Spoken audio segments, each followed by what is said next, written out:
Okay, so today's lecture is on strings. It's not complicated, it's a bit longer than usual, and we'll be doing a lot of things that are already clear to you and we've already used. But bear in mind that every application that you do, or a game, or a website, you have to be able to operate with strings.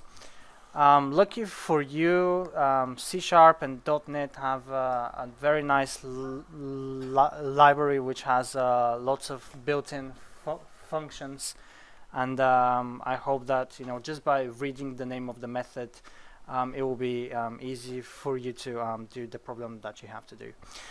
All right, so lecture content: what is a string? Then creating and using strings, manipulating strings.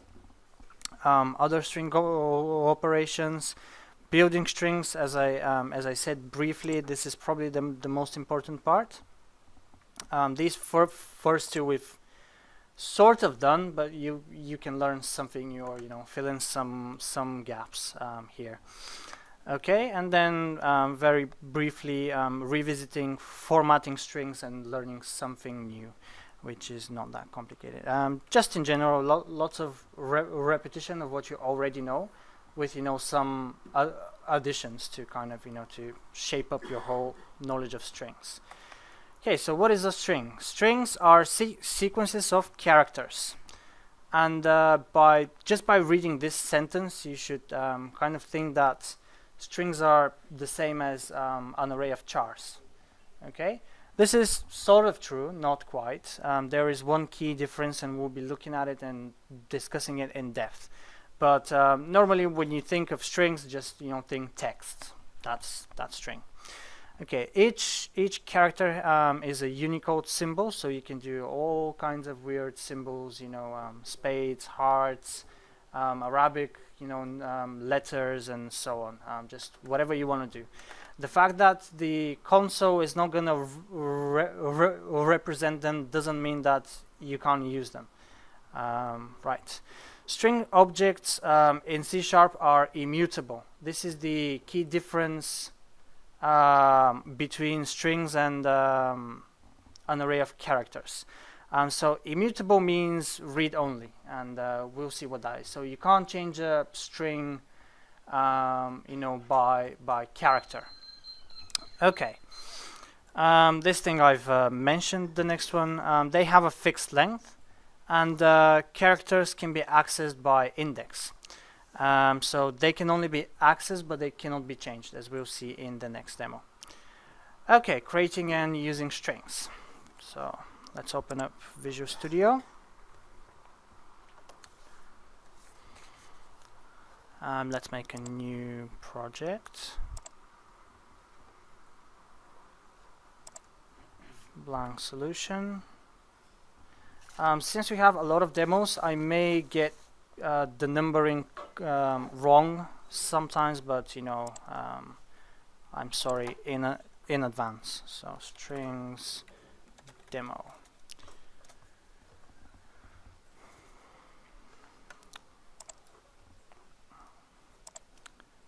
Okay, the first demo is creating and using strings. So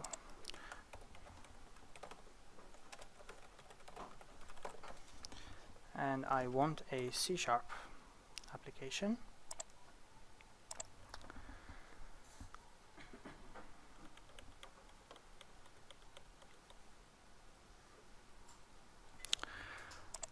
Okay, so let me do the usual things here. Delete the unnecessary stuff. Basic operations on strings.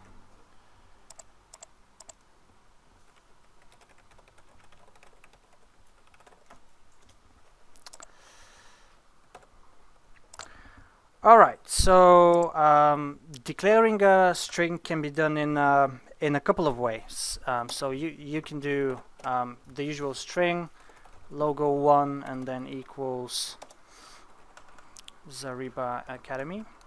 You can use the capital letter string, which is again logo 2, Zariba Academy.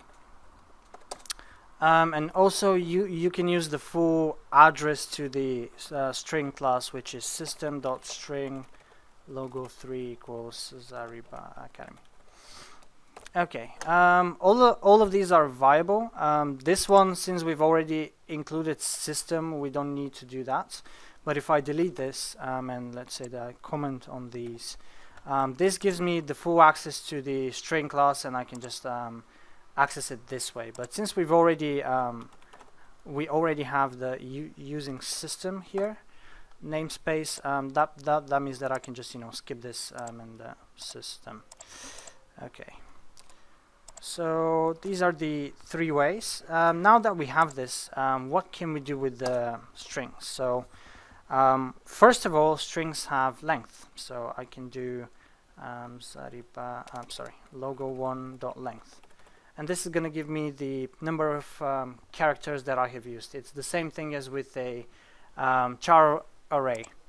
And let me just build this. How many are there? 6, and then 7 and a space 14, I would say. Maybe I'm counting wrong, we'll see. And for the first time we have to wait a bit. Okay, right, so what else can you do? I can print, say, logo1 of maybe 5, and this should give me the fifth symbol, which is what? B. Or if we start counting from 0, so this is 0, 1, 2, 3, 4, and then 5. So that should be A. So the same as with char arrays. But what is different is that I cannot say logo1 of 3 equals, let's say, I don't know, A. Is it A already? No, it's not. It's I. Okay, so here if I try to compile, I will get an error. And it's gonna say down here property or indexer cannot be assigned to it, is read only. So this is what I said. So strings are immutable, that means read only, which means that I cannot change the values of by index. Okay, I'll do a bit of an explanation why this is so. If you remember, when you initialize arrays, you can make a mistake, because if I initialize an array this way, array1 equals 1, 2, 1, 3, 4, and if I have another array equals array. Okay, so now if I change the values of the first one, the second one is gonna change as well. So we said that this does not create a new array, but it just points to the address of array. Okay, and so right now, to illustrate array of 1, if I change it to 2, and then if I print the other array, another array. So normally what you would expect is another array to stay the same, right? Because I've initialized it, with 1, 3, 4. But the fact is that it is going to change, and the second value is so 0, 1. The second value is going to be 2, and right. So it changed. It's only a pointer to the first array. Okay, but all of this, so let me just put a comment here. This is for arrays. Okay, but the same thing cannot happen with the strings, with the string class, right? Because when I instantiate a string, it behaves the same way as an array of characters, but I cannot change each symbol individually. And yeah, so if I can't do that by hand, this means that I cannot get confused in this way. So now if I say logo2 equals logo1, and then if I change logo1, what's gonna happen? You don't have to ask yourselves that, because you can't do that. So it's pretty much like a protection of yours, so that you can't get confused. But interestingly enough, what's going to happen if I say logo1 equals logo1 plus I don't know, 534, something that we can see. And so what I want to do here is logo2 equals logo1, and then I change logo1, so I'm allowed to do this operation, right? So it's just gonna join them together.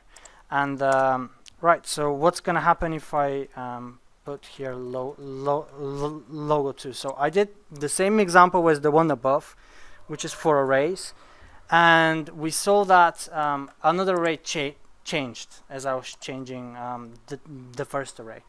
But here, what's gonna happen, you think? Is it gonna change or not? So if I print logo1, I should be getting with the 534, but what's gonna happen if I just change the value here? Okay, if it behaved the same way with the arrays, then I should be expecting to have this 534, right? But on the contrary, it stays the same. The reason for this is that every time when you do this operation with the plus, or any other operation with the strings, you don't actually change the string, but you make a new one which consists of logo1 and then 55334.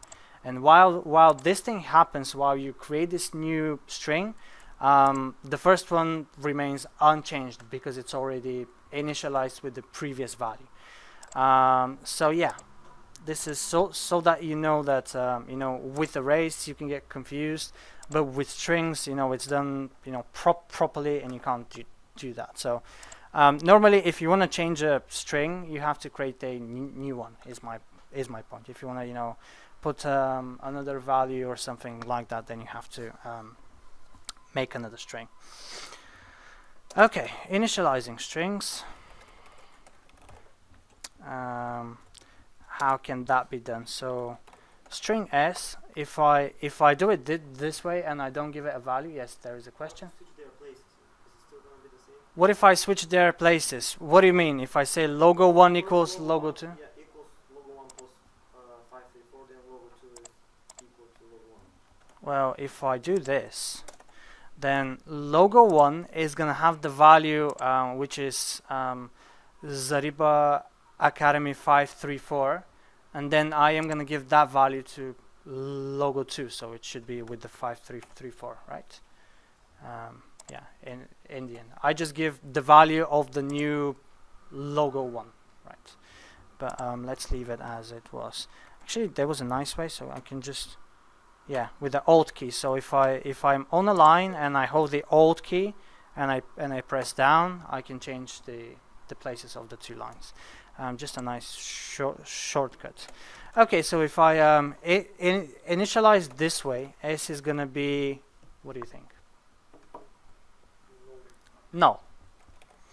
Okay, which is not the same as empty array. Okay, null means that there is nothing in there, but the empty string is a string, and they are different.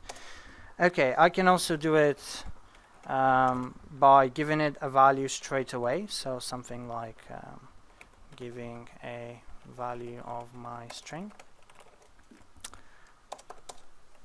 Another way is by referencing another string, so the thing that I used up here. This is s1, maybe, so this is also a viable way of initializing a string. And the third way is something like I don't know, 50.to string. Okay, which still works and is still fine. But if you want to use this specifically for numbers, then there's something wrong going on there. But this toString method, as I've mentioned maybe a couple of times now, is a method for each object in C#. So no matter what you do, if it's an array, if it's a list, if it's a queue, a stack, or a matrix, a bunny, whatever you do, it's gonna have this toString method. And sometimes you may want to have the thing that we did with the bunny, my toString method was predefined, and it gave me viable information of my object. And sometimes you may wanna do this. If I have, say, bunny1 dot toString, and I've modified it to give me the specific information that I want, then this is another way to initialize a string. Okay, after that we have what do we have? Reading from the console, which, as you know, string line equals console.readLine. I don't have to parse it because it's already a string. And after that, if I want to print it, you just print line, and that's gonna be fine and working. So something random, and it printed out. Okay, what else? Then iterating. So iterating can be done the same way as with an array. We have the length property, and we can access the values by index. So it should be pretty much the same. So let's do that. Let's start with the for I from 0 to line.length, and what I want to do here is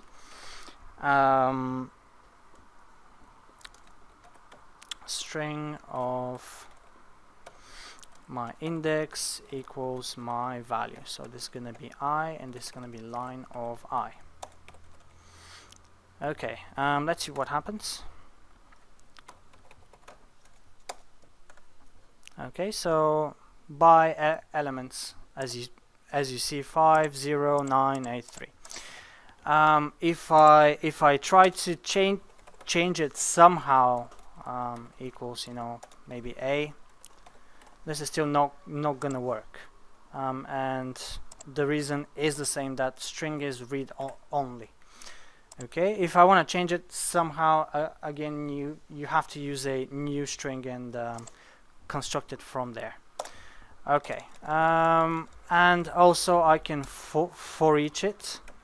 So var letter in line, and that's, let's say that we print it, but in a different way. 0, comma, space, maybe, I don't know, just a space, letter,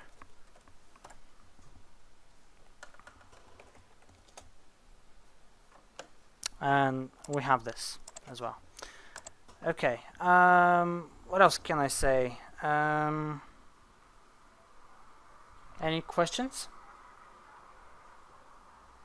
No, pretty basic things. What happens if I want to change letter equals to some symbol, or some other error which doesn't allow us to do something with the for each? So if you remember, with the for each, I cannot change the values here. Does anyone remember this? Okay, so when I use for each, I cannot change the values that I am using. It doesn't matter if it's an array or not. So let me just elaborate on that a bit. So int array. Do I have array up here? No, I deleted it, but anyway. So 1, 2, 3, and I have to put my brackets here. And if I want to say, so let me just remove that. Right, so if I want to change all of the values, say, to 1, I can do it with a for loop, right? But if I want to use for each, and I say var number in array, here I want to say number equals 5, or anything at all, and I get an error which is not read only, but it's the fact that within a for each loop I cannot assign number. I cannot assign values to my referenced keywords. Does anyone remember this now? Yes. Can we pass it by reference? Can we pass it by reference? What do you mean? Pass it where? Like so the question is, can I pass number by reference? So let's say that I have another array. For the number, the word number. I just typed, sorry? int here, or Now what do I want to do? asterisk before the word number. Asterisk. Which symbol was that? Star. Okay. I don't think so. Is this C++? Is this from C++? That doesn't work here. Okay, so in the for each you can't change the value. I think. But we can also, you know, do the usual thing. Can you change value in a for each C#?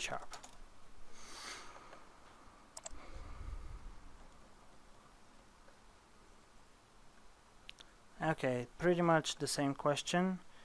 You cannot change iteration variable, but you can change members of the iteration variable.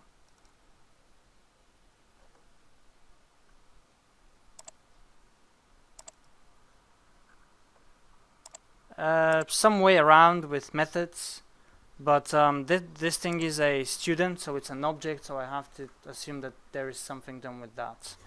But normally you can't. I didn't know that was allowed in C++.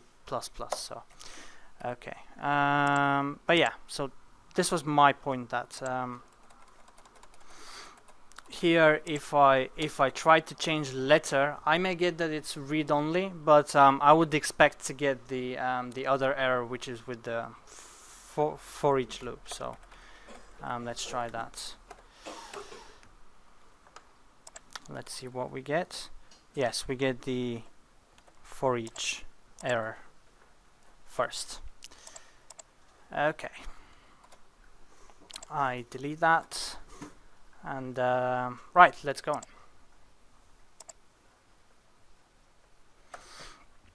Okay, after that we'll be talking about manipulating strings, so comparing, concatenating, searching, splitting, etc. Things that either you know to do some way or another, or are not very hard to find.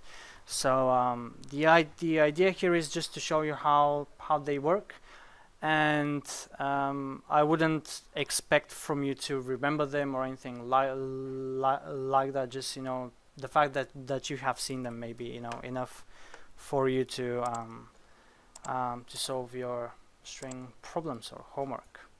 So let me add a new project I want to add.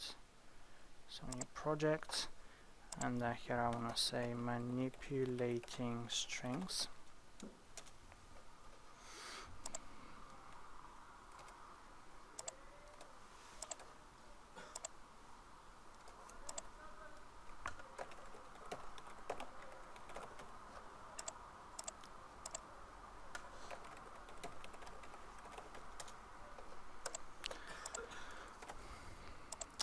Right.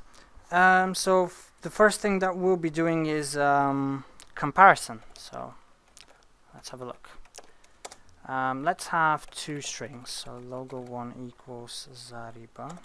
Let me put the quotation marks. Zariba.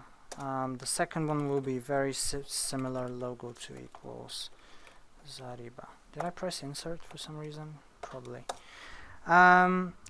Okay, and there are three ways to compare strings, and let's go through them all. So int result equals string.compare, and let's see what this thing requires. So string A, I don't know if you can see there, string A and string B, right? Because we compare. So let's say logo1, logo2, and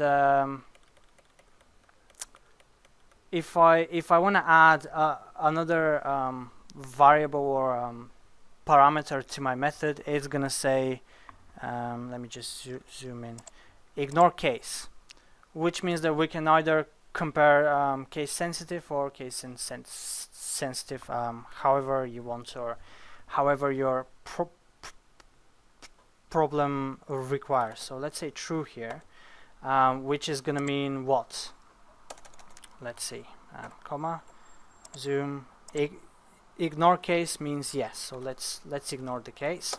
and let's print this result.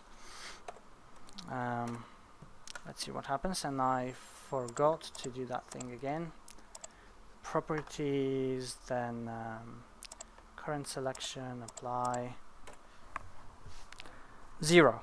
Okay, so this value of 0 means that they are the same, right? If one is bigger than the other, we should be expecting 1 or -1, vice versa. So the way this compare method works is that it compares them lexicographically. So I would expect so in the ASCII table, which one is before? Is it the small letters, I think?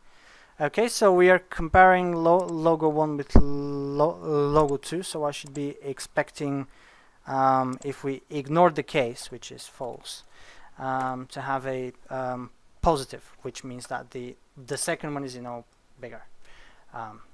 Some way of sorting strings. So right, and if I want to change these two, I should be getting -1. So let me put logo 2 here as well. I should be getting -1. So you either get -1 or 1, depending on which one is bigger in the sense of lexicographical order, or you get 0 if both of them are the same. Okay, so similarly, you can also do with the if statements something like if logo 1 equals logo 2, then write Zariba is, I'm sorry, no, just logo 1, logo 2, and else, or let's just put else if here, logo 1 different from logo 2, and I want to say logo 1 is not equal to logo 2. Okay, first of all, do you think that this equal sign is case sensitive or insensitive? Sensitive. So here I should be expecting to print pretty much this here. Let's see. Yes, different. Okay, can I compare using the bigger operator here? Similarly to compare. So this compare method, pretty much does the same. Tells you which one is bigger or not. But when I compare it this way, I cannot do so. So they are either equal or not equal. So let me leave it like that. And the third way is with another function which is built in. So let me just put it differently. If logo 1 dot equals logo 2, and I will say logo 1 equals logo 2 with equals method. Right, and I can also do, of course, else if exclamation mark logo 1 equals logo 2. And here let's print logo 1 is not equal to logo 2 with equals method. Okay, so what do you expect? If they're this way with a small and a capital letter, are they case sensitive or insensitive? Sorry? Insensitive, someone says. It is the same. Okay, it is the same. So casing matters, but if I change this here, they are now equal. They pretty much work the same way. So when we talk about primitive data types, these work the same. If we start later on talking about objects and so on, these can mean different things. But for now, this equals operator here and this equals are the same. Okay, so it turns out that there is only one way to check, or there is another one. So if I want to check for case in sensitive search or comparison or something like that, then it turns out that there is only one way to do that. But I can tell you that there is another way, and that is to change the casing of the whole text or the whole word, just the whole string. So here, if I say logo2 dot 2 lower, and here I say logo2 dot 2 lower, what that is going to do is going to make all of the characters lower case, and this way we can ignore we can ignore casing using different functions. So here, if I say 2 lower, and here I say 2 lower, I can use the if statement also the same way as with as the above. So this is not the only way with string.compare to ignore casing. Right, so right now what's gonna happen, I should be getting this, right? Meaning first I should be getting this, because if I make both of them lower, then that means that they're equal. With the same success, I can make this upper, and I can make this upper, which is just uppercase to all characters, and that's still gonna be true. Okay, just so that you have it for reference, I'll leave it up here. Although here it's not necessary, so I shouldn't be putting it there. So let me just put it somewhere else. So here, and I'll say a comment here. Another way for case insensitive search. Sorry, comparison. Okay.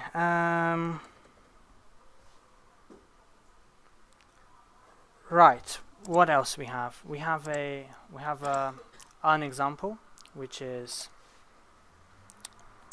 right here. So let me just put it. Finding the first. This is number, let's say 2.1. First string in a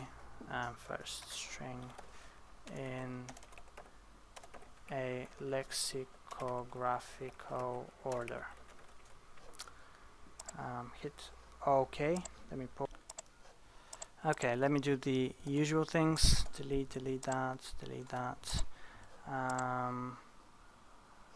Okay. First word in a lexicographical order. Or this is too long, just for first word. So here I want to put first word as well. Okay, so the idea is with this compare method to find the minimal element, which is going to be our first word. So this is pretty much the same as with numbers. So if you have an array with numbers and you want to find the smallest or the largest of elements, this here is going to work the same way. So let's have an array of strings, so games here, and let's say just a couple of games, comma, and then copy that a couple of times. So I have here World of Warcraft, League of Legends, Dota 2, Portal, Max Payne, FIFA, okay, if you wish. FIFA, what FIFA? 215, 216, I don't know. I stopped counting after the year 2000 I stopped playing, so that was quite a while ago. 07, FIFA 2007. Okay. What else? GTA. And okay, one more. CS. Do you want CS:GO or CS 1.6? Let's put both. CS 1.6. Alright, so out of these ones, which should you expect to be first in our list of lexicographic order? So when I say lexicographic order, imagine dictionary. So CS 1.6. Okay, fine. So we need to do an algorithm so that, depending on the words or on the strings, we can also say which one is the first. Okay, so string first word is going to be, our first game is going to be games of 0. So when you're looking for a minimal element in an array, you can give the maximal value, or just give the first value to the min or the max. So let's say that I have an array 1, 2, 3, 4, 5, and I want to find the maximum. So max there. And what I can do is, since I want to find the maximum number, I have to give it an initial value which is the minimum possible number. So max equals int dot min value, or whatever that is done. Or alternatively, you can just say max is array of 0, and I can just compare it with every next value. Hopefully I did explain it well. So this way, so this string first game, I am taking the first element, and I'll be comparing every single one after that with the first one. If the next one is lower on the list, I'll just change them. So this is what we do here.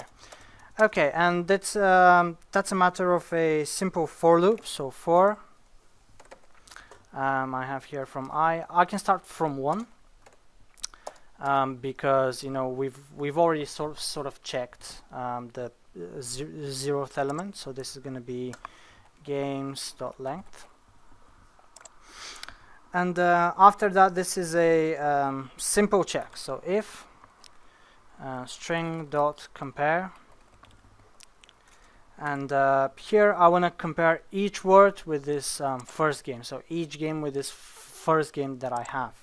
So this is going to be games of I want to compare that against first game, and I want to have this less than 0.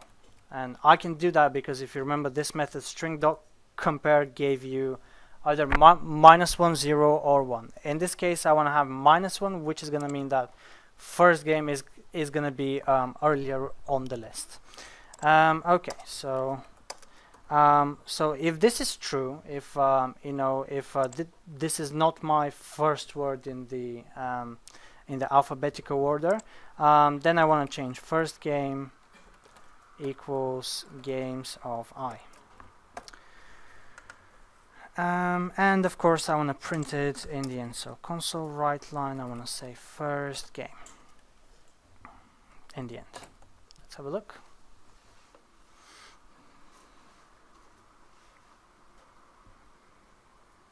Okay, CS 1.6. Let's change this to a small case. What do you think is going to happen? Is that going to be first? Still the same. Okay, still the same. What happens if so any game with A? Age of Empires. Okay, let's see that. Did I forget something? Yes. Okay, how about a game with B? Bomberman. Or, sorry, what was the other one? I haven't heard of that one. Sorry? Okay, maybe. I don't know. I know, okay, Battlefield, maybe, something like that. Okay, but anyway, so we just want to check words. Right. Okay, this was the demo, and if you've noticed, the algorithm is the same if I wanted to find, the minimal number in a in an array. So you can do that with the string.compare method. Okay, and I suggest we have a short break. Next up, we have concatenating strings. So let's do that. I would like to go back to my previous demo, which is for more general stuff. So here I would say concatenating strings. And again, there are a couple of ways to do that. So let me have here, so I have these two and I'll use them here. So I would like to say string logo 3 equals, and I can use the string.concat method, and I can say yes. The lights, please. Can I turn them off? You don't see anything. Okay, let me just. Okay, and here I have to put the number of strings or the strings themselves that I want to join. So here I want to say logo1 joined with logo2, and if I want to print this now, so logo3, these two should just be joined together. We'll be looking at the very bottom. Can you run, please? Okay, this one. So you just join them. Okay. And I want to put a new line here somewhere. Okay, and the other way that you probably know is this one. So string logo4 equals logo3 plus logo3, and these two are, pretty much the same. Again, every time a new string is created. Okay, and if I want to print this logo4 now, I am going to get the previous one twice.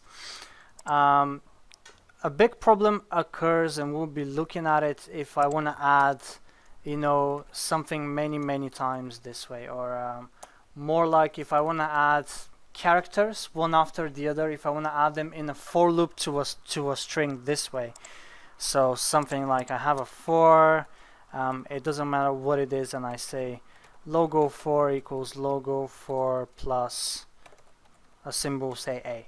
Okay, this is very bad, and you should not do this, but we'll discuss this a little bit later in the lecture. Okay, after that we have searching. So this is a bit more useful and interesting, I guess. So searching. Okay, and searching is done with the method index of, which we've already seen for arrays. Here it's very similar. So let's see, index of, and here I can put a string, so some string str1.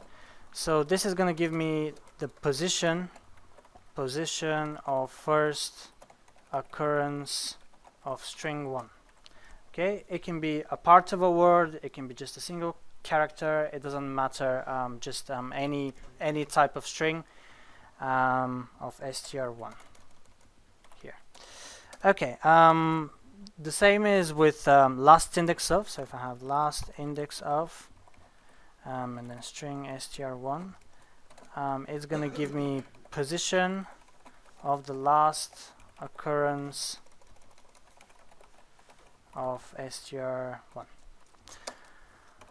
And one that is very useful, again with index of, it's an overload. I can say string str1 and int start index. This I should be capital, and this is position of the first occurrence of str1 after the start index.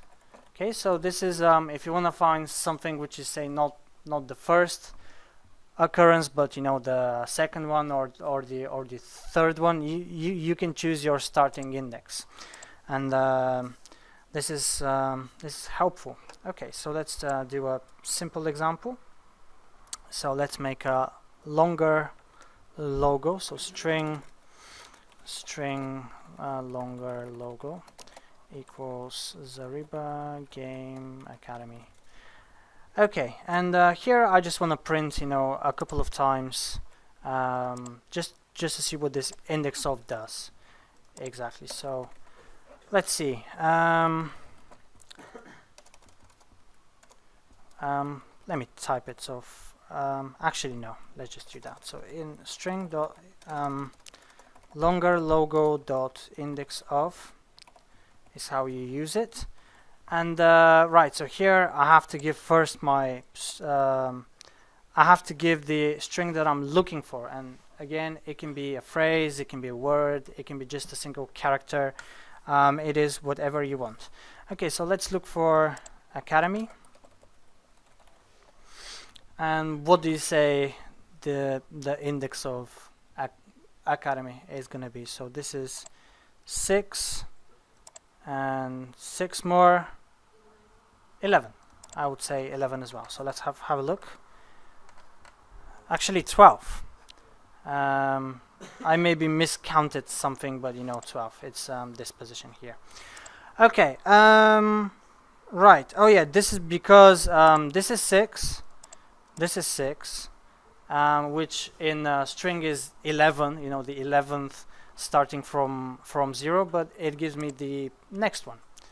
Okay. What happens if I do just that longer logo dot index of, and I want to do academy this way.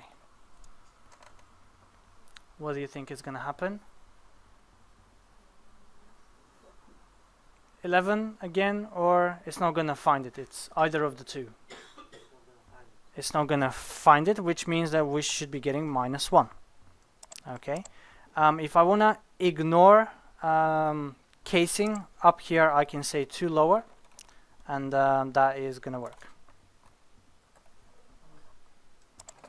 Actually 2 upper, if this is the specific thing that I want to do. Other than that, so if you wanna search for case insensitive, you have to say 2 upper here or 2 lower here. So 2 lower, and I have to say 2 lower here as well. If I want to make it really case insensitive, depending on what I have here, it's not gonna care. It's just gonna say the same position. Okay, but let's leave it as is, just to show that it's case sensitive. This index of. Next up, I can search for the letter A. So longer logo the index of, and I want to search just for A. So what should I be getting here? 1. Okay, 1, because this is 0, this Z, and this A is 1. Okay, and let's try this now with the other method. So longer logo dot last index of, I'll say A, and that should be this one, which is at position 14, judging by this A, which was at 12. 14. Okay, and let's try the other one. Console.write line, and then longer logo dot index of, and I want to say A, but after some symbol. So this is 0, this is 1, and I want to find this A. So I have to start with the next one. So this is going to be comma here, and the start index is, let's say 3. And I don't have this thing here. Okay, 5, and this is this A here. So this is 0, 1, 2, 3, 4, 5. This is the 5th one. And if I want to find another A, let's say longer logo dot index of A, and let's say after the 6th, it's going to give me 8, which is this A. Okay, right. With this specific method, you can count the number of words in an array. And you have any idea how to do that as an algorithm? Yes? Count the amount of spaces. Okay. Right, yeah, that's going to work. How about with index of?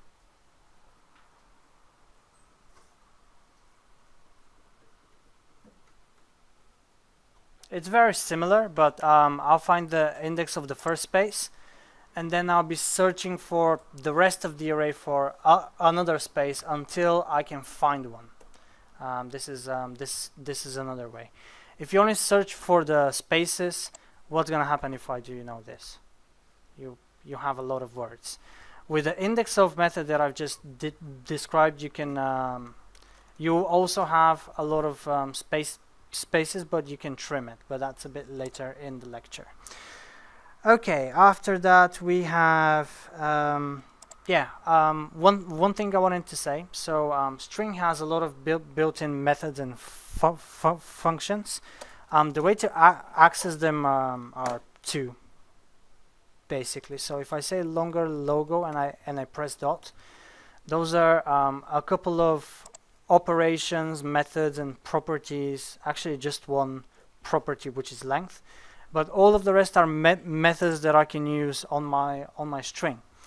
The other way to access methods for string are with the keyword string, which represents the class string, and then dot. And you see that they are less, but that means that they're different as well.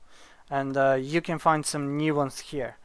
There is a big difference if we try char. So char symbol equals new char, or just put it as an A. It doesn't matter. Okay, and now if I say symbol dot, I get just a couple. But if I say char dot, I get many useful functions. So here, like is digit, is letter, and so on. And just so that you know, once you use a new library or something like that, then maybe you want to check both every object that you have, or every instance of char, or the char itself, or in your case, whatever library you're using. Right, so this is just a point that I wanted to make. So if you're looking for a function or a method and you can't find it on the instance of a string, you can also search in the string class, and that's gonna have a couple of nice ones. So here a nice one is null or empty, is null or white space. These are good to know. Format is a good thing to know, and so on. All right, after that we have extracting. So let me put that here. I'll put that here. So extracting strings. And right, so this is done with the following function. It is string dot substring, or capital letters everywhere. I'm not sure if this is a capital. We'll see in a second. And then I want to have my starting index, so in start index, and then I want to have my length. So yeah, let's have a look. So let me pick my this one, because I like it, and let's see what's gonna happen. So string extracted logo equals longer logo dot substring. Okay, so this one is small as well. And then I want to say the start index, which is I don't know, let's start from 5, and the length, let that be 7 or something like that. And let's print this out. Extracted logo. Okay, so it cuts it out after the starting with the 5th symbol and then the length, which is 7, or is it the other way around?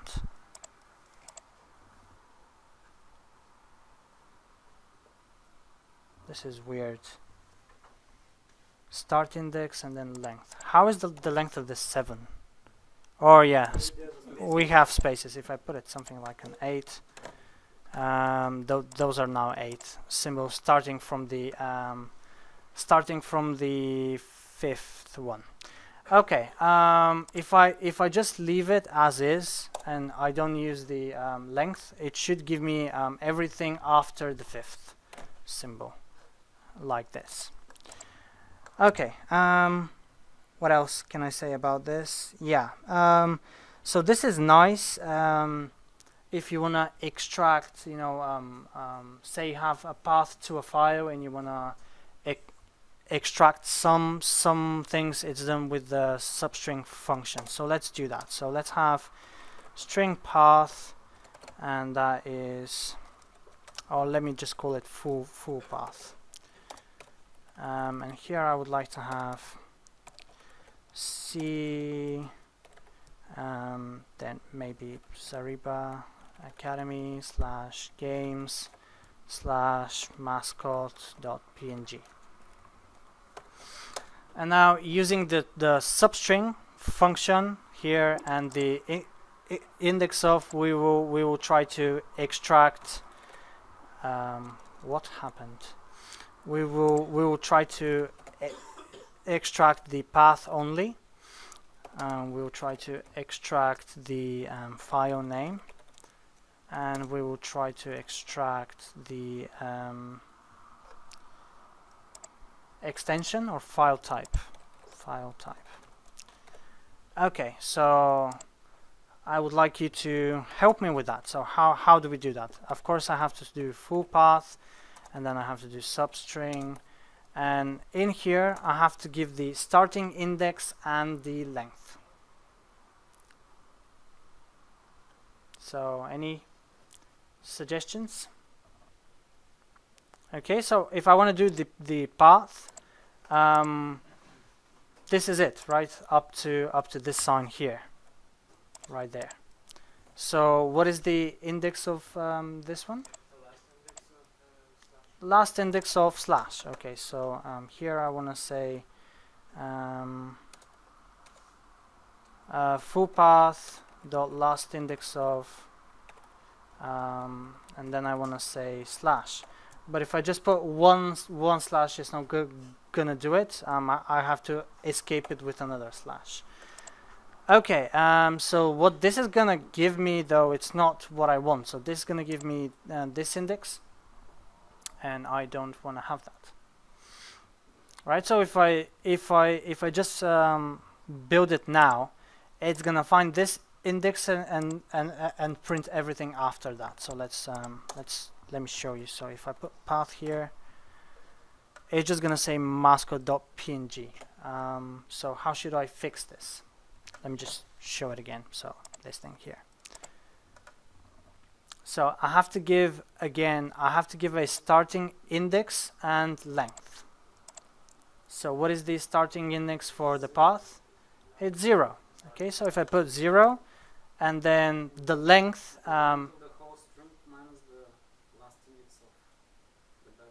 or just the thing that we have here, it's still going to give the same thing. So there we go. Do you understand why?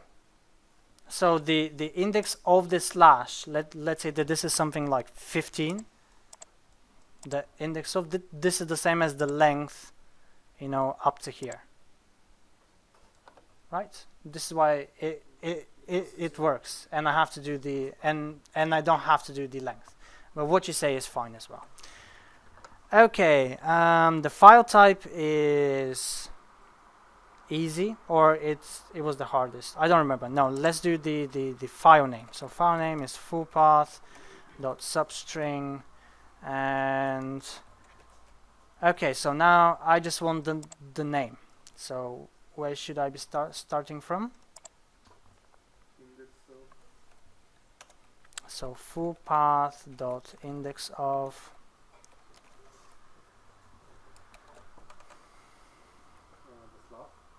the slash. Okay, but this is gonna give me the first slash, so I have to do last index of, right? Okay, and now what is the length? So I am here, and I have to give this length here. Sorry, the last occurrence of the dot.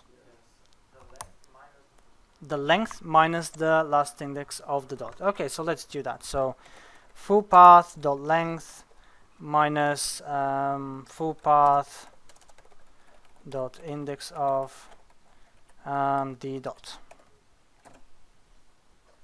and I did not print it, so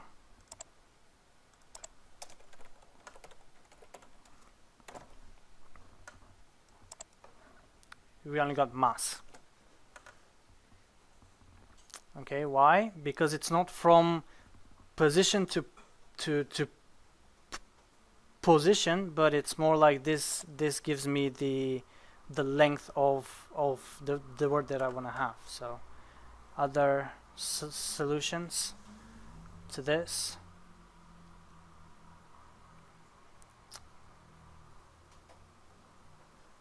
Okay, I want to have everything from the dot to here, and I just want to know how many symbols there are. Okay, how about if I take the last the index of the dot, because it's just one, and I take the last index of the slash and then just subtract them. How about that? Let's try that. I'm not even sure if that's gonna work, but you know, it should. As a logic, it should. So full path dot index of, and here I want to have the dot minus full path dot last index of, and here I want to have the slash, maybe up to a sign, so I'll say -1 here, or not, or +1 here, maybe. No, -1 here. Oh no, sorry. How do I change that? What happened? Okay. I don't want to have this slash. The starting index, right? So yeah, I can just do here +1, and that should be it. And then -1 here. Okay, it works. You saw that, right? So you know, just to check, because this can be, you know, just fiddling around with how many characters I have. Let's make this bigger, and it's still the same, so it works. Okay, right, and the file type, full path dot substring, and here I want to say, what do I want to say? So I want to have this PNG, and this is probably one of the easier of the easiest ones in this example.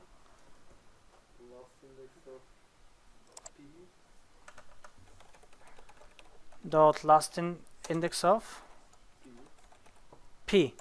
What if it's another type of the dot? Do I need last? It's just one.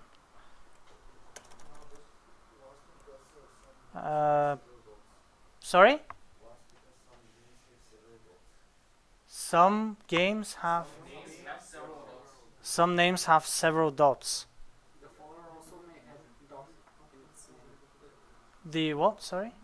The name. The folder's name may contain dot as well.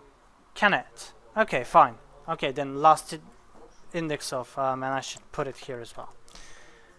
So last index of the dot, and what else? Should that be? Maybe we'll see, but do I have to give the length? Is it, you know, always 3 or no? Okay, so no, it's not. But do I have to give the length here somehow?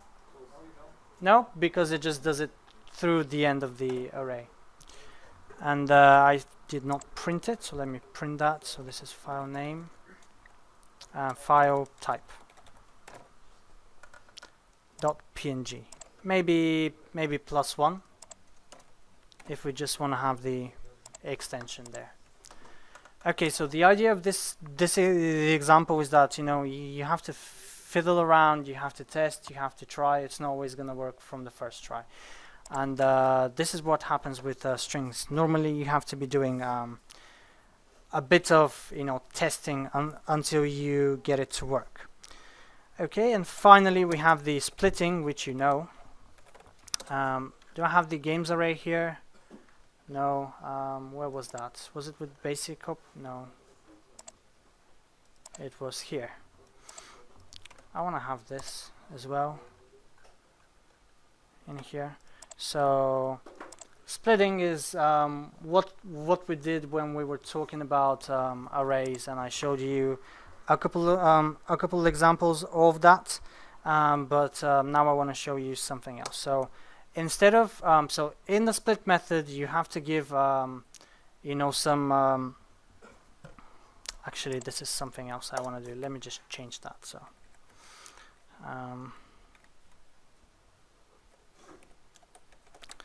whoa, League of Legends, Dota 2, some other game, comma space, I don't know, Call of Duty, other game, dot, sorry? Thank you. One of my favorite games. So the Lost, can I not do it on a new line? Weird. So the Lost, Vikings, exclamation mark, and maybe so on. Okay, so now what I want to do is, you know, split this string into words. As you can see, I have separators which are, you know, space here, comma, comma space, dot, and so on. You already know what the split method does, but what I didn't tell you is that it's better to have your separators in a separate variable so that it's easier to read. So let's do that. So char separators equals, and let's put all of, not these ones, let's put all of them here. So let's say, what do we have? So we have the space, we have the comma, we have the dot, we have the exclamation mark. Okay, and to make it harder, we can put a couple of spaces here, maybe a couple of commas here, and so on. Okay, and now you know what to do, right? So string, when I split, I have, what I end up with is an array with strings. So I would like to do string, you know, string array is games.split, and if I just do it this way, it's, I don't know what's it gonna do. Actually, let's check. So I would like to say, actually with a for each loop, so for each game in string array, and I want to print it. Let's see what it does. I really don't know. Okay, it splits it by space, it seems, but we have, you know, lots of commas, dots. Here we have some empty lines, exclamation marks, and so on. And right, we don't want to do that. We want to remove all of these. So what you have to do here is, you know, put your separators, and after that we want to say remove empty entries. So how did that go? String dot remove empty entries. No, how's that? How did that go? Split, string split options dot remove empty entries. And if I do this now, we have all of them. We have no signs, we have no empty strings, and so on. The point here is that last time what I did was, here I said new char, and I just put all of them here. Okay, it's always good to extract them in a separate variable, because if you know that at some point you are gonna have something like I don't know, a column, then I would have to change it every place that I'm using this. And if I have it in a variable, that means that I only have to change it once. Okay, so those are the basic manipulations. So let's keep going. Okay, we've done all of that. We have others, which are replacing, deleting substrings, changing character casing, and trimming. So those are just, you know, some other methods that you can use. Okay, after that we have the string builder, but we will get there. Okay, so add new project. It's going to be number 3, and it's going to be other string stuff.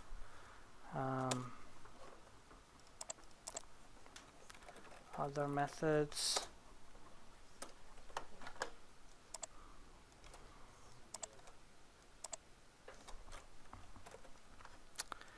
Okay, so up here, let's start with replacing.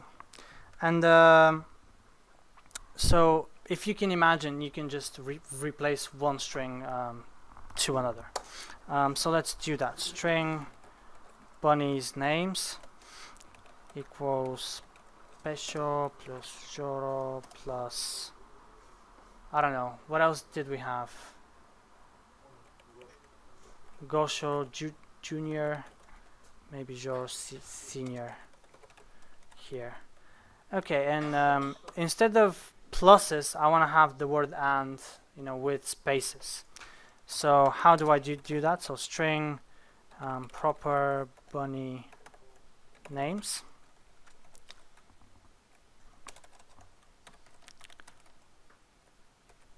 equals bunny names dot replace, and let's see what we have to do.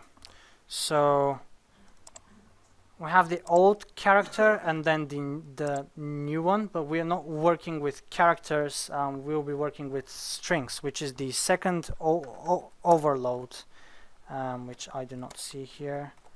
If I press down, it says string old and then new value. So I want to replace the plus with a symbol, with a simple space and space. And let's print proper bunny names. Let's see what happens.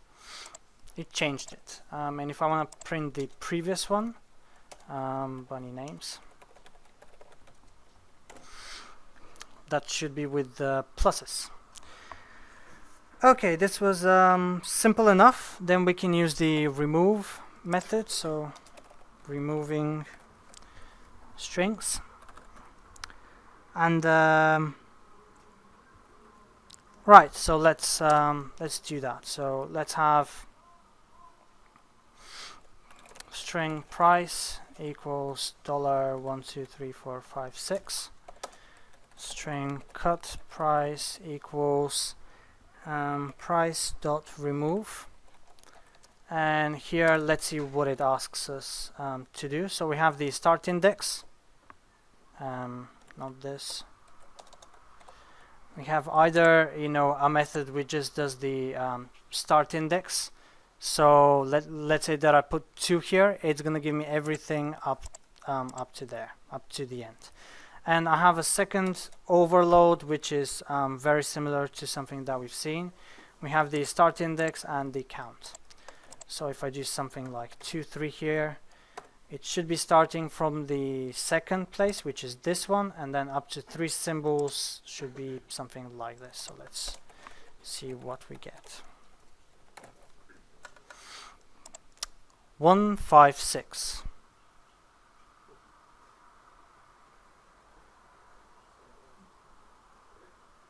Yes, because we just remove this part, right?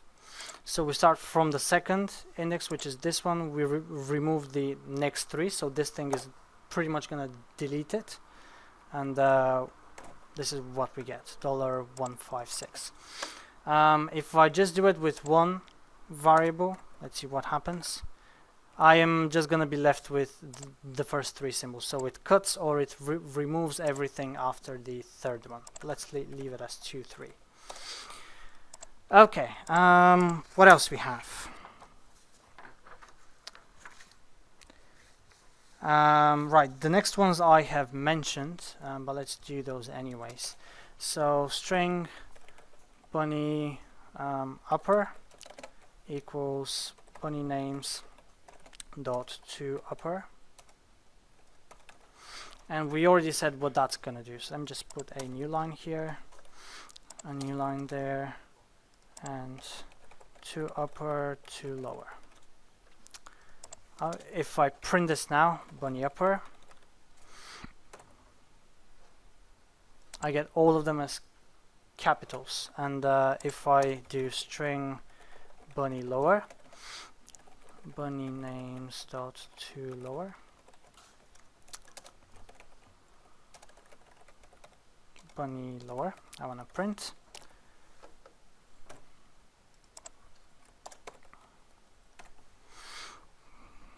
all of them are you know, small case. Okay, and then finally we'll have trimming. So trim start, and trim end. Okay, let's have I don't know, the following string.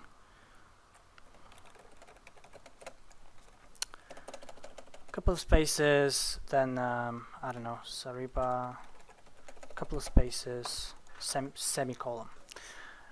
Okay, and let's use this trim. So console right line, I want to say logo.trim, and let's see what happens.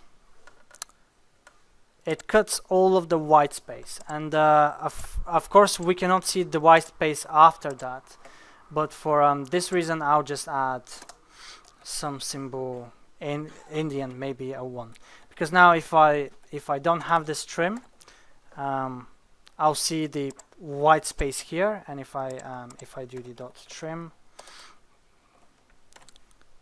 we see that it cuts it there.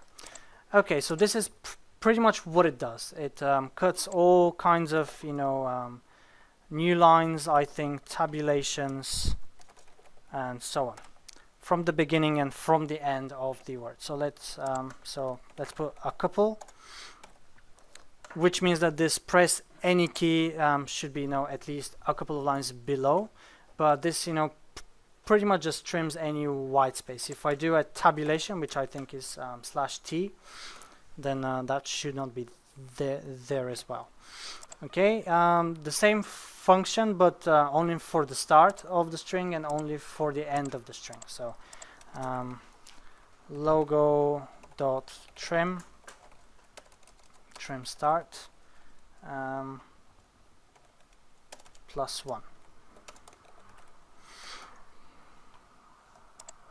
Yes, the brackets. Okay, but as you see, it only trims these ones which are at the beginning of the string and not the ones that are at the end. And this is why this one is on a couple of new lines and with a space as well. And of course I can do the same thing for the end, logo trim end +1.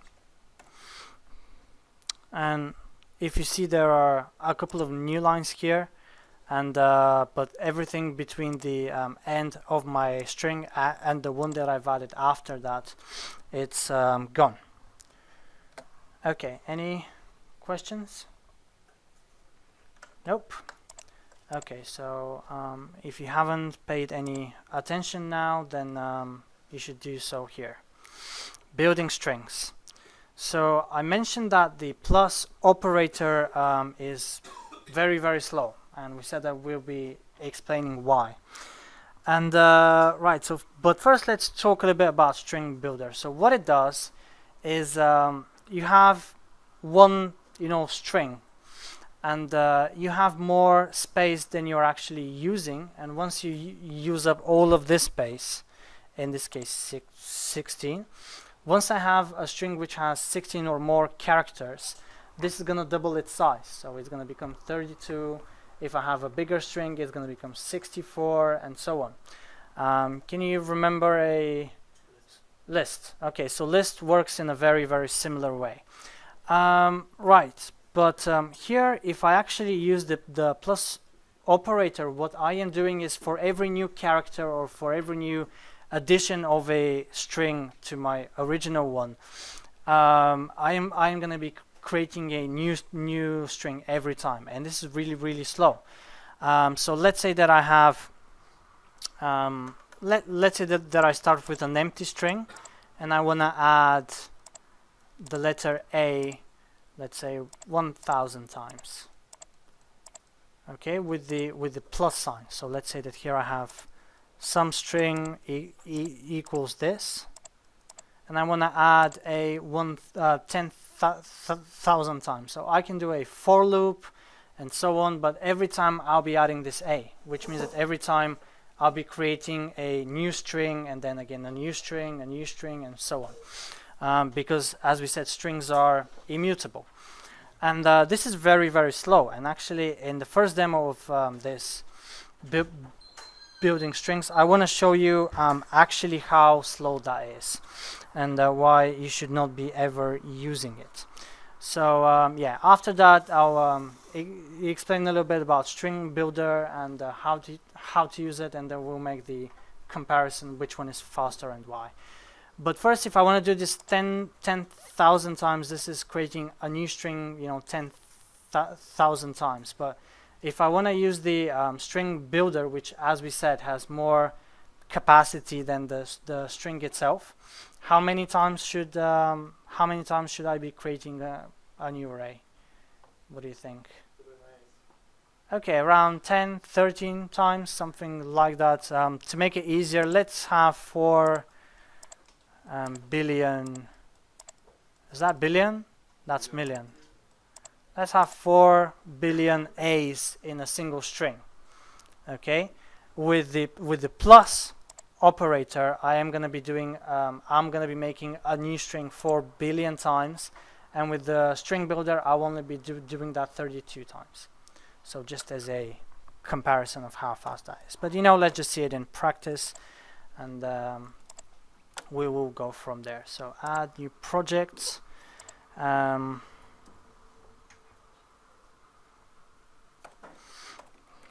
reason for having StringBuilder. Okay, let's do that. Okay, so I'll be doing that same thing that I've just said. So I'll have a method which is going to be static string duplicate characters, or just chars, and I'll be giving it a character, let's say symbol, and int number of chars, maybe. Okay, and I'll be constructing it here, and I'll be giving it to my main method, and then we'll see what happens. So what do I want to do? I want to have a string. So string result equals empty string, and I want to have a for.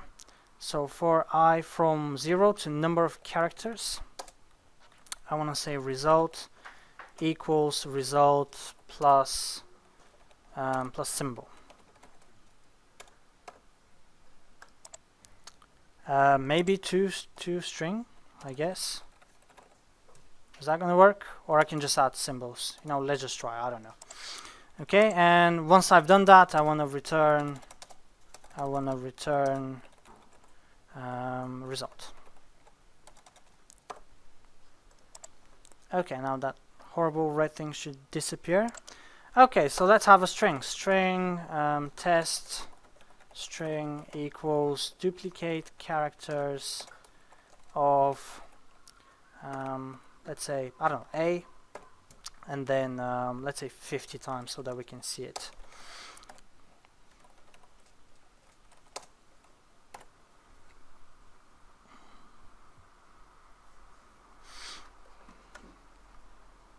Okay, this seems to work.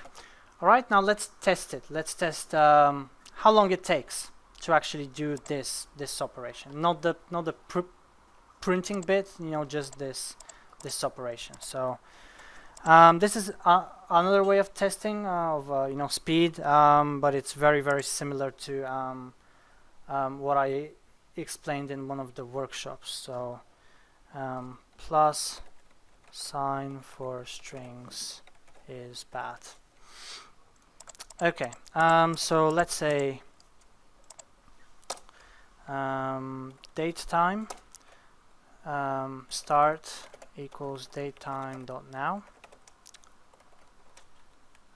Was this a property? Yes. Okay, then I want to do it 10,000 times. After that, maybe more, and I want to say datetime end equals datetime.now. Okay, and what I want to do after that is just end minus start. So it's like it's it's like a timer. So here I have the start, so like a stopwatch. So this is the start. Then we do some operation. We calculate when it ends, and then we see what's the difference in seconds or milliseconds or however it gives it to us. And right, I want to do that once, and then I want to do that again, maybe here. So start 1, test string 1, end 1, and here I want to say end 1 minus start 1. And let's say here that I do, maybe, I don't know, 100,000 times, which is not that many, by the way. For the modern computers, this should be relatively fast. So let's start. Let's see what happens. Remember that I am creating a new string 10,000 times. So 10,000 is fast, and we already see that for 100,000, it's getting a bit slower. I think that it should be even more than that, but let's see. Or maybe it doesn't work somehow, because if it was 10 times, then right here that would have to be a fraction of a second, right? So it's a lot more, actually. Maybe we've overdone it. Oh, let's just wait a couple more seconds. Nope. Let's put something smaller. Let's put 20,000 this time. Let's see how long it takes. Build, please. Okay, so this is a fraction of a second. This is slightly bigger. If I put it 30.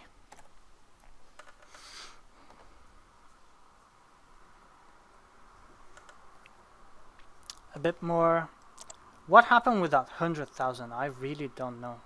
Let's try 60,000, like that. I don't want to cheat, showing you how slow that is. Okay, we're up to a second, and weirdly enough, that 100,000 shouldn't be that long. So 100, thousands should be around 9, maybe 5. I don't know, 5, 6 seconds, something like that. 3 seconds. Okay, but what happens when I do 1 million or 2 million or something like that? It's gonna be. We can go have coffee, and be back in a couple of days, and it will still be, making new strings, probably until we run out of memory or something like that. Okay, this is where string builders come very, very handy. So how do we operate with string builders? Let's make a new demo. So plus sign is bad. Okay, and I want to add a new one here. So add new project. 4.1 string builder basic operations.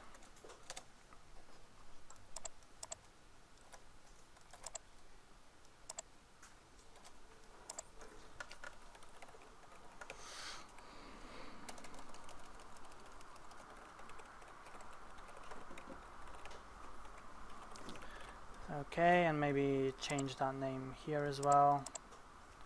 String builder demo. Okay, so let's make a string builder. So string builder SB equals no thank you equals new string builder. Okay, and if you get this that it's not recognized, I have to press Control dot using system.text. So this is a new using now that we have, and now it's all green, so everything is fine. Okay, how do we use that? So let's have string str1 equals some string demo. Okay, how do I use that? It's very similar to the list, so we've discussed that. So sb.append, and here I have to say what I want to append. So here str1, I want to do sb.append str2, sb.append str3. Okay, I don't know if I can do all of them at once. Let's check. str1, str2, str3. Can I do that? I would say not. Okay. Alright, and then if I print this, let me just print it. So SB, let's see what happens. Okay, it's fine, right? I can append a couple of spaces and so on, maybe add a space here, maybe add a space here as well, to make it look a little bit better. The bad thing is that all of this can be written in a single line. So string result equals str1 plus str2 plus str3. Okay, which is fine. This is just a single line. Here we have 3, maybe, yeah, 3. So it's a lot more work, you may think, but the fact is that the string builder, the way it works, resizing automatically, makes it a lot better. So this thing is bad. So this is bad. Okay, so what does the string builder have? So it has length, sb.length, which in this case is, let's just trust it that is 16. So so did I get them exactly 16? That's very unfortunate. Okay, make him a little bit more. This is because I want to show you something else after that, which involves the number 16. But also the same as with lists, it should have capacity. So let's check sb dot capacity, and that should give me the extra buffer place that I have, which is empty at this point. And you can see that it's 32 here, twice 16. If I add a couple of more, let's say how many I have, 48. That's strange. Does it double, or does it add 16 every time? It should double it, actually.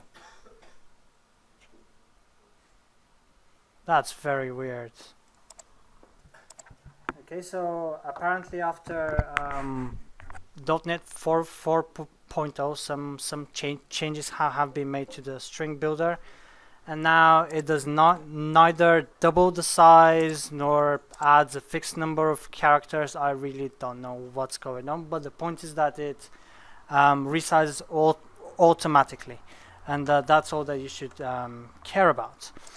Okay, so we have the length, the capacity, we have sb.max capacity, which should be some big number. Okay, so that's 2 billion and something.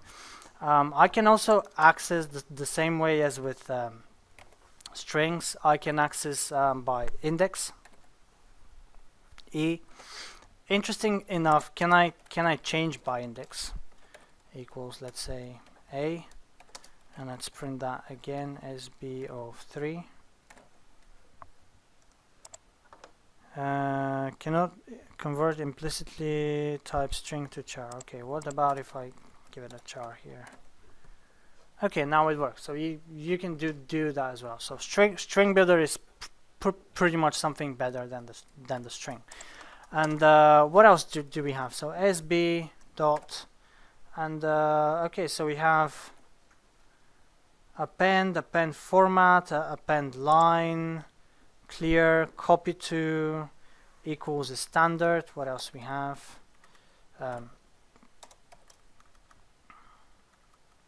We have insert, we have remove, replace to string, and some very basic functionality of your strings are here as well. Okay, and the point is that now if I make a new demo to test the same method, but with a string builder. So add new project, and let's call this 4.2, I think. This is gonna be string builder. String builder is cool. Okay, and let's remove that. This as well.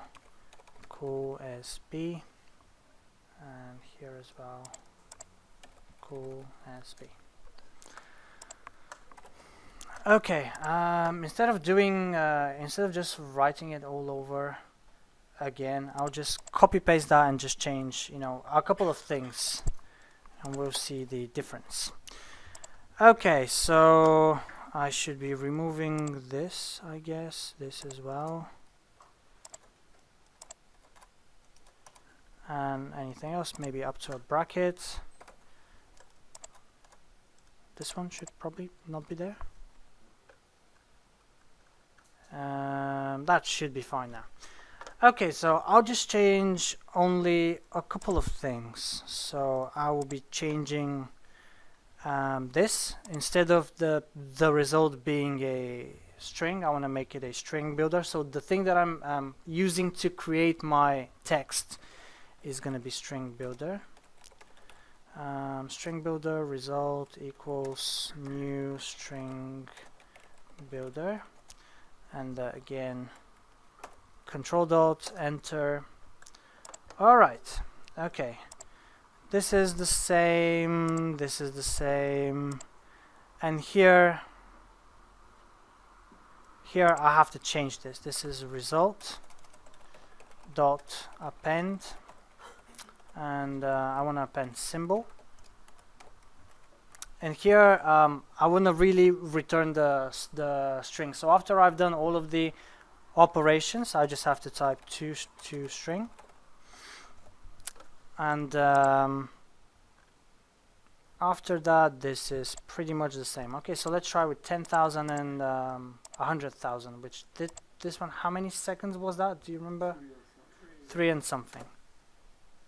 Okay, just very, very small fraction of a second. This is like a millisecond or something. And interestingly enough, the second one takes less time to do. Sorry? I've no idea. Let's just put some more. Let's put 2 billion 1 2 3 1 2 3 operations. Maybe that's a bit too much, I don't know. Let's just wait a couple of seconds and let's just go back to some millions of additions. Okay, this is a bit too much. Let's just try step by step. So 200,000. Very quick. Maybe it takes some time for the program to start or something like that. I really don't know. Right, let's add another 0, make it 2 million. Still a fraction of a second. Then 20 million. Let me just change that. 20 million. Still very fast. Okay, if I put 200 million, that should be just a couple of seconds.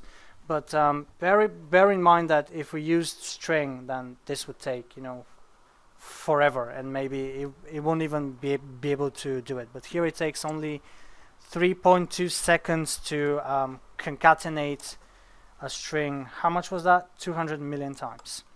So yeah, string builders are cool. So from now on, every time when you have to build a string, trim it, add some characters, remove other characters, and so on, the way you build this string is better used with the string builder. It's going to be a lot faster, because with every operation that you do on the strings, because string is immutable, every operation creates a new string and then a new one and a new one and so on. So whenever you have to do some kind of operation in a for loop that is done many times, you should use the string builder. Okay, so last short demo formatting strings. So we've been talking about formatting strings a bit, and let me just add a new project, and this is going to be a slight revision with adding some things to it. So 5.formatting strings.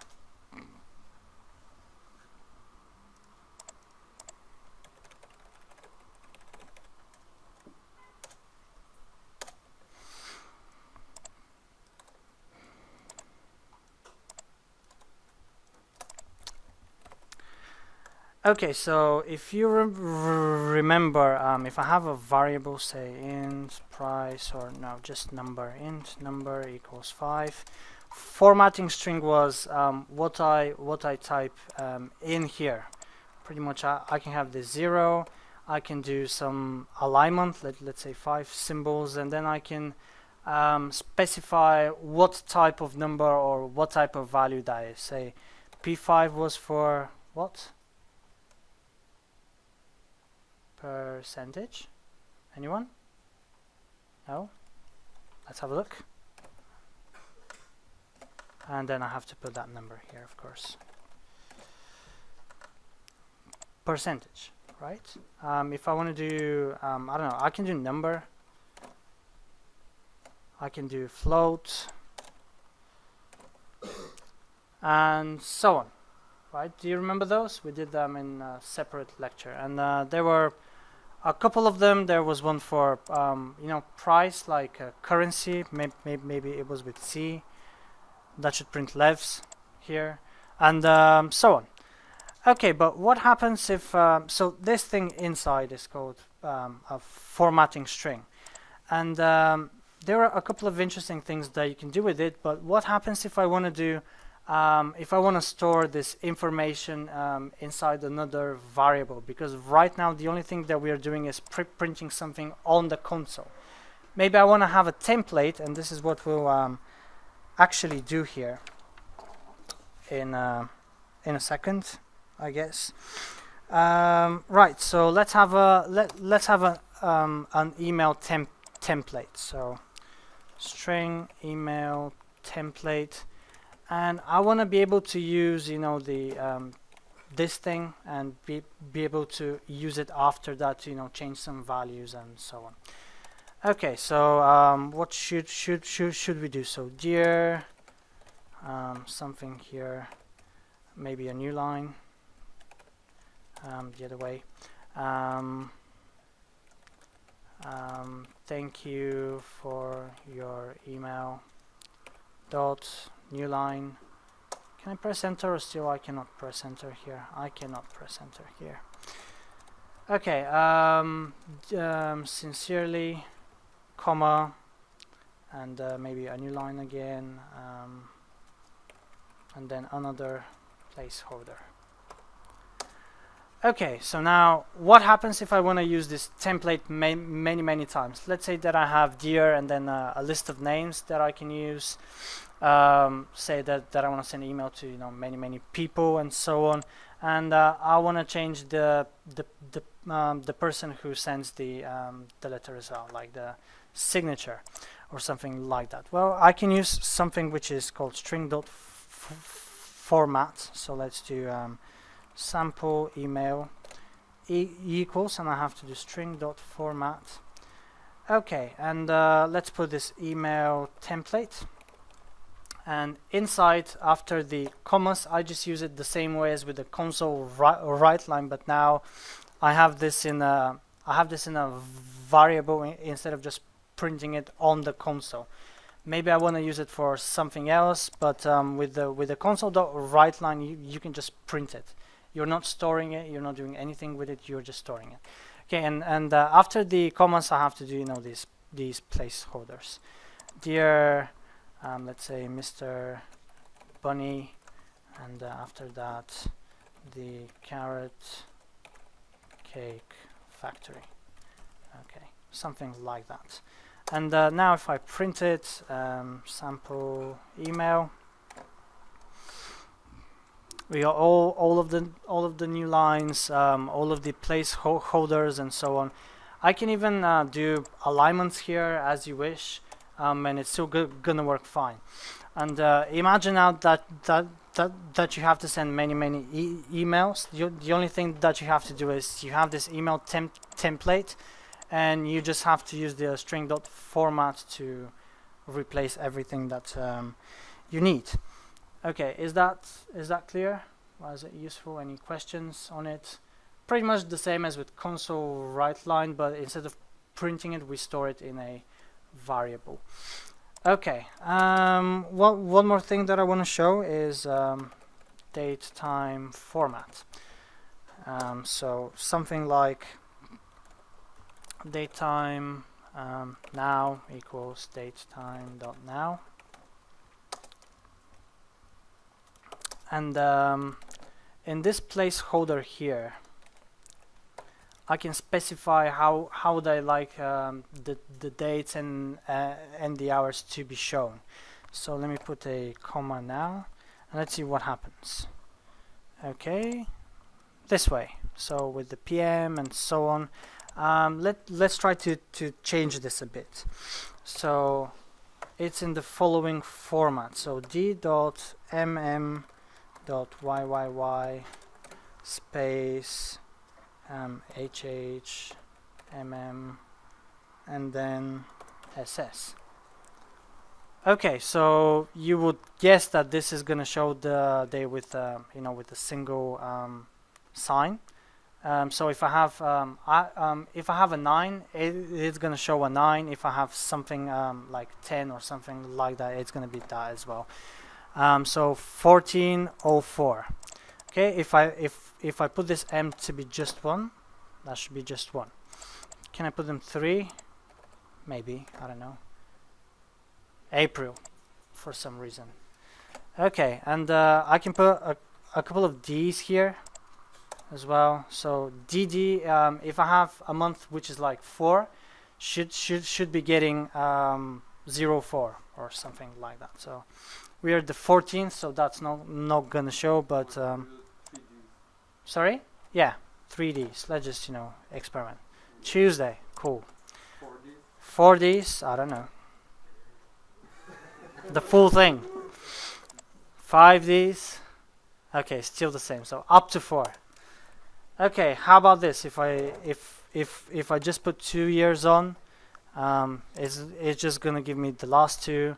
If I put 3, interesting. What's gonna happen if I put 3? That's the whole thing. If I put 4, the whole thing. If I put 5, okay, added a 0. We can do the same with the hours and the minutes and the seconds, but you get the basic idea. And please don't remember these at all. There is a place on the internet where you can check them if you need them. But yeah, this was pretty much it for the format. Everything else you pretty much know, and I just shown it here. If I want to put some number, this is the alignment, and this is the format, and that's pretty much everything that you have to remember about this. Okay, that was it. Let me just go back very briefly to the content. So the only thing that you should remember is to use StringBuilder when you can. This is because strings are immutable, meaning read-only. And you should also remember that the plus sign is very slow when you do it multiple times. So if you have to take something from this lecture, strings have many properties and methods that are built in C#. You don't have to write them on your own. Just have a look at MSDN or Google, and there could be a function that is going to save you a whole bit of writing and algorithms and stuff like that. Use StringBuilder, and that's pretty much it. Let's have a look at the homework real quick. So homework, you have a couple of problems. 11, I've selected them not to be too complicated, but still some of them you just have to go through them, I guess. Let's say, for example, this is the last one. You have multiple letters which can be repeated and so on, and you have to extract only the ones which are non-repetitive. So how would you go about in doing that? First index of, easier way. What I would do here is, just write, put the first letter in what? In a string builder, because I want to build, this string. I don't want to delete, I don't want to remove. I just want to make a new string of something which should tell you that you should be using StringBuilder. But I am going through the array, and when I meet two letters which are different, then I just put the next one in. Okay, after that, these are the same, these are the same. Oh, these two are not, so I put this one in, and so on. A lot of ways to do that. I am sure, but I believe this is a fine way of doing it. It's a simple for loop, and a simple if statement, and only if that statement is true, only then you add to your StringBuilder. The rest are, pretty standard, easy problems, nothing that complicated. It should not be taking you that much time to do. And thanks.